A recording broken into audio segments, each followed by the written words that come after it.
if you guys have dabbled into custom keyboards for a little while, I'm pretty sure many of you would have heard of a brand called Wuche Studio. They made the boards like the Iki 68, Zoom 65, Zoom 75, and they typically range between $100 to $250. But once in a while, they drop a bomb, and that usually comes out like a Freya Ultra, which goes up from $500. Well, they did it again. This time around, the Wuche Nama, MSRP 749 to 1299. 4 digits for a keyboard. That's crazy. Especially in 2025, I'm just gonna say it, it makes zero sense to make a keyboard anything above $400 really, because the value you get for the money, it makes no sense because every board nowadays is $100, $200, some even below $100. So that usually means it's really focused on aesthetics, it's focused as a collection piece or as you get the idea. Usually Wuche does send me my own unit, but this time around there were very limited prototypes. So they had me run up to my local distributor and rent out a unit. So yeah, the unit I have is rented, is a prototype, and I don't have the original box. So let's go through what I received, starting with our accessories. We have a screwdriver, some screws, and a beautiful cord cable with a clean aviator as well. Now everything seems to go off that black and gold theme. Even the instruction manual is black and gold. It's really shiny. Now as for the main parts, I have a 5-pin hot swappable PCB with flex cards. They also did provide a non-flex card PCB, but aside from that, I'm pretty sure when you purchase this board, you would only receive 1 PCB, so it might be an add-on. You won't receive 2. For foam, we have the standard kit. We have PE, plate, and PCB foam. And as for our plates, I have 3 options with me today: polycarbonate, FR4, and aluminum. And of course, we have the Nama, the keyboard itself. I honestly didn't open it until I was filming the unboxing, which was when I realized the aluminum plate, the cork dampening, and separate PCB with no flex cuts. Anyway, there are 10 colors available for the Nama, and the one I have is the burgundy red crimson royale. It's a very chunky shape overall, and some might like it. Personally, I don't usually enjoy a chunky keyboard. I'm kind of a small size kind of guy. But I wouldn't exactly say this one is really bad either. I have tried really chunky boards like the Heraclass. That one was a real chunker. But this one still has a decent proportion to it. It's just a little thicker on certain sides of the bezels. On top of that, it also has some nice cuts to create some curves on our side profile. And on the bottom, we have full PVD with a mammoth in the middle.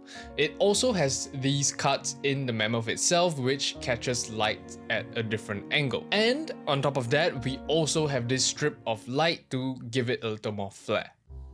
But now, for the key design element of the Nama, it's our volume knob itself. It has an integrated mechanical flywheel. What's that? That is basically what's used in mechanical watches. If you guys have an automatic watch that you need to wear it every single day, otherwise you stop and you need to wind it, that's basically what we have in our volume knob. If you think about it, it's kind of crazy. But in terms of function, it doesn't function like a watch. The integrated flywheel we have doesn't have hands. It's basically more of a design element. But now let's move on to building it. It's held together by a few screws on the top cover. I took a quick peek into the internal weight, which houses our batteries. So for today, I'll be doing 2 different builds. 2.5. I usually do 2.5 because tweaks here and there. For the first build, I'll be using the pre-assembled sandwich that the store actually did because it's basically what I would have done anyway. We have aluminum plate with cork dampeners. In general, this should create a cleaner clack. It helps create a cleaner, lighter sound. Cleaner clacks. Helps create cleaner clacks. Yes. So for switches, I'll be using HMX Swift. 5-pin, it's a smooth, clacky linear switch. It's one of my favorites when it comes to creating a lighter sound profile. If you guys missed out on one of the more recent videos where I tried out poppy, clacky, and thocky switches, go check it out. It's there on the channel. What? Now for the second build, I do want to use this beautiful FR4 plate. It has the mammoth pattern imprinted all over it in gold. Gold! So for foam, I'll be using both the PCB and plate foam, and for switches, I'll be using the HMX Sunset Gleam. Also similar 5-pin linear switches feel amazing to type on. Now, mounting. There are two mounts available for the Nama itself. It has the top mount and the silica gel mount. I did want to showcase the top mount on the first build, but I could not find the bag of screws that is supposed to support the top mount because everything was all over the place. There's no original box. So I'll be using the silica gel mount. If you have used a WooChay board, I think the silica gel mount is something they use in a lot of their boards. Now, to finish off the build, the keycaps will be the Osume Red Pandas. It complements the board perfectly. It doesn't take too much attention away from the board. The red from the case itself is really striking, so it makes the keycaps look a little more neutral. So here's how they sound.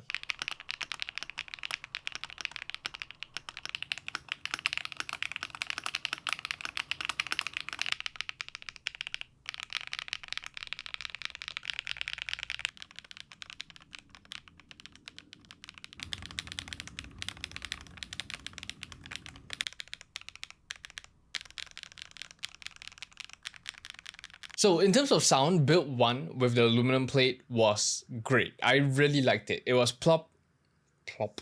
It was poppy, it was clacky, it sounded really satisfying. The case itself is also really heavy. It weighs between 6 to 8 kilograms, which is usually a good base even if you want to do foamless builds, and usually leans towards a lighter sound profile.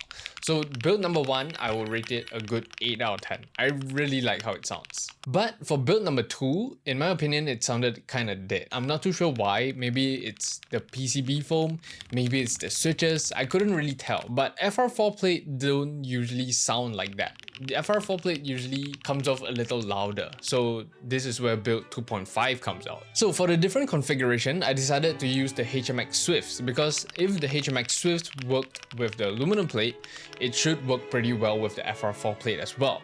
And I also did remove the PCB foam so that it wouldn't be so muted. So here's how it went.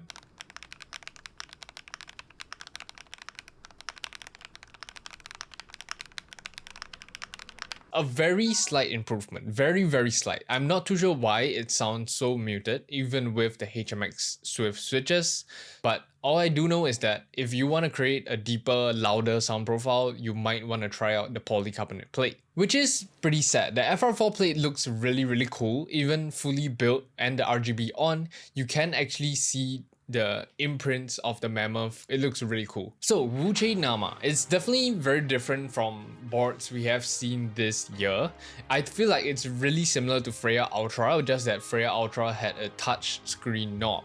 And honestly, I prefer that one. It had a little bit more function that other keyboards couldn't really provide, but this is really more of an art piece, I guess. So I can't say this is exactly value for money because it isn't, clearly. At the end of the day, I'm just here to showcase the board to the best of my abilities, but you guys decide whether you want to spend that money on the keyboard I'm showcasing. Aside from that, thank you so much for watching the video. Comment your thoughts on expensive keyboards in 2025. Aside from that, like this video if you enjoyed this video, subscribe if you enjoy my content, and I'll see you guys in the next one. Peace.